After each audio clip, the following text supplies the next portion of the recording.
ఈ వాక్యాన్ని వీక్షిస్తున్న సహోదరులందరికీ క్రీస్తు పేరట వందనములు. ఈరోజు వాక్యం ద్వారా దేవుడు మనతో చెబుతున్న మాట, సత్యమునకు చెవినీయక కల్పనా కథల వైపునకు తిరుగు కాలము వచ్చును. తిమోతికి రాసిన 2వ పత్రిక 4వ అధ్యాయము 4వ వచనము. ఈ వాక్యం ఇప్పుడు నిజమవుతున్నట్లుంది కదా.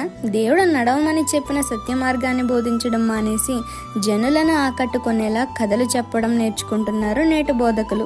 విశ్వాసులు కూడా ఏమాత్రం తక్కువ లేకుండా నిజాన్ని, గద్దింపులను, దిద్దుబాట్లను బోధించే బోధకులకు ఫుల్ స్టాప్ పెట్టి వారికి నచ్చిన బోధలు ఎక్కడున్నాయా అని వెతుక్కొని మరి సంఘాలకు వెళ్తున్నారు. మరి నీ సంగతి ఏంటి? నీ విశ్వాస ప్రయాణం ఎటు సాగుతుంది? సత్యం వైపా లేక కల్పనా కథల వైపా? మన నిరీక్షణ అయిన యేసయ్యను చేరుకోవాలంటే నేనే మార్గం, సత్యం, జీవం అని చెప్పిన యేసయ్య మార్గంలోనే నడవాలి. అది ఇరుకు మార్గమే.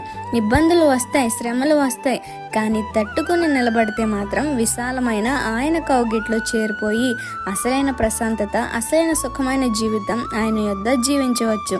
ఇదంతా జరగాలంటే మనం విని మనం చెప్పే బోధ సత్యమైనదై ఉండాలి. గుర్తుపెట్టుకోండి. ఈ చిన్న సువార్త పరిచర్యలో మీ సహోదరులు. God bless you. ఆమేన్.